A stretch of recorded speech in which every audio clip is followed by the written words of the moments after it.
Oke, baik. Sebelumnya, Assalamualaikum warahmatullahi wabarakatuh. Izin mengenalkan diri, nama saya Iqbal Masud dengan NIM 1211364 dari Prodi Teknik Elektro dari kelas Sistem Digital RD. Di sini saya akan menjelaskan tentang perbaikan tugas 9 mengenai sistem digital. Baik, untuk soal yang pertama, itu adalah sebutkan jenis-jenis FF atau flip-flop yang Anda ketahui dan terangkan masing-masing kelemahannya. Oke, sebelum saya menjelaskan tentang jenis dan kelemahannya, mungkin saya sedikit kasih keterangan tentang apa sih itu rangkaian flip-flop. Jadi rangkaian flip-flop ini merupakan unit terkecil dari rangkaian yang memiliki kemampuan untuk mengingat atau sebagai memori. Nah, rangkaian flip-flop ini juga banyak digunakan dalam rangkaian elektronik seperti pencacah, register, dan memori. Oke, kita ke jenis-jenis flip-flop. Nah, yang saya ketahui itu yang pertama ada flip-flop SR. Dia itu mempunyai kelemahan munculnya output yang tidak dapat didefinisikan ketika S dan R itu tinggi satu untuk jenis NOR dan posisi satu rendah 0 untuk NaN. Yang kedua itu jenisnya itu flip-flop T, yaitu mempunyai kelemahan yaitu memiliki sifat membalikan output sebelumnya. Nah, jika inputnya tinggi dan outputnya akan tetap jika inputnya rendah atau toggle. Yang terakhir itu flip-flop JK. Flip-flop JK ini memiliki kelemahan yaitu keadaan output terlarang diganti dengan keadaan rendah. Oke, untuk yang kedua itu sebutkan kegunaan rangkaian flip-flop. Jadi teman-teman ya, rangkaian flip-flop merupakan berfungsi untuk menyimpan data yang dapat digunakan untuk menyimpan memori. Lalu bagaimana sih fungsi FF ini dapat menyimpan memori gitu? Nah, misalkan nih kita ada rangkaian flip-flop SR yang kita susun secara seri.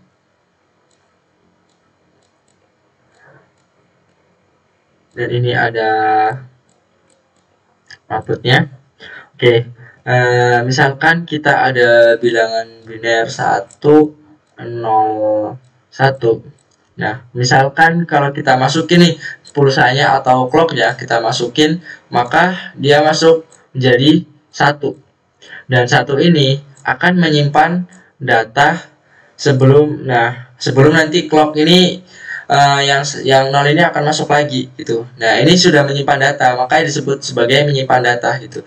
Nah, untuk yang kedua, ketika clock kedua kita masuk, yang 0 ini masuk, maka yang satu ini akan berubah menjadi 0 dan satu ini akan pindah ke si silverman selanjutnya ini menjadi 1. Nah, begitupun untuk yang ketiga, ketika satunya kita masuk ke ini, maka ini menjadi 1 dan ini menjadi 0. Nah, inilah yang disebut rangkaian flip-flop berfungsi untuk menyimpan data yang dapat digunakan untuk menyimpan memori. Untuk soal yang ketiga yaitu susunlah rangkaian FFD dari rangkaian logika FFSR.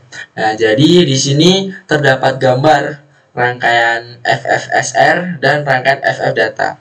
Nah, kita itu disuruh ngerangkai gitu dari rangkaian FFD dari rangkaian logika F. Oke, baik. Yang pertama kita akan gambarkan rangkaian FFSR dulu.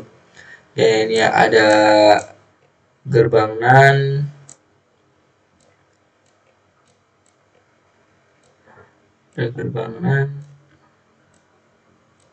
ini sebagai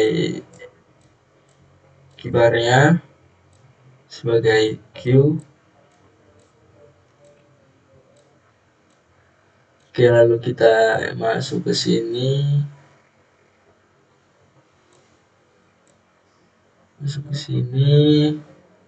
oke, ini lalu seperti inilah gambar dari rangkaian FFSR seperti gambar di atas, ini 1, ini 2. Nah, lalu kita gabungkan nih dengan rangkaian FF datanya dengan cara gimana? Kita tambahkan yaitu inverter pada rangkaian FFSR. Kita gabungkan rangkaian ini dan kita tambahkan inverter.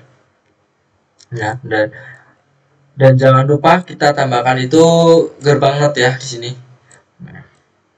Nah, beginilah. Jadi inilah rangkaian dari susunan FFD dari rangkaian logika FFSR. Baik, untuk soal selanjutnya itu sebutkan fungsi clock dalam rangkaian flip-flop. Nah, pulsa atau clock ini berfungsi mengatur keadaan set dan reset. Nah, bila pulsa clock berlogik 0, maka perubahan logik pada input R dan S tidak akan mengakibatkan perubahan pada output dan keynote. Sudah jelas ya, berarti clock ini berfungsi untuk mengatur keadaan set dan reset. Dan apabila pulsa clock berlogik 0, maka perubahan logik pada input R dan S tidak akan mengakibatkan perubahan baik pada output Q dan pada output Q not ya teman-teman. Oke, untuk soal yang terakhir yaitu jelaskan apa yang dimaksud dengan clock active high dan clock active low serta gambarkan contoh rangkaian yang menggunakannya.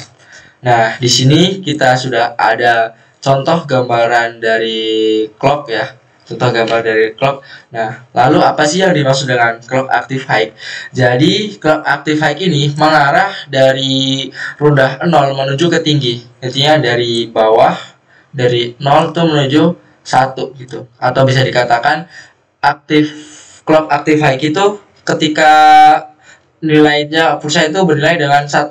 Nah, sedangkan clock active low itu mengarah dari tinggi ke bawah atau dari 1 ke 0, atau juga bisa dikatakan dengan bahwa clock active low adalah ketika dia nilai pulsa itu bernilai 0. Nah, jadi itulah yang dimaksud dengan clock active high dan clock active low. Nah, sekian penjelasan dari perbaikan tugas 9 saya dari kelas sistem digital RD. Mohon maaf apabila ada kata yang salah. Terima kasih, saya akhiri. Wassalamualaikum warahmatullahi wabarakatuh.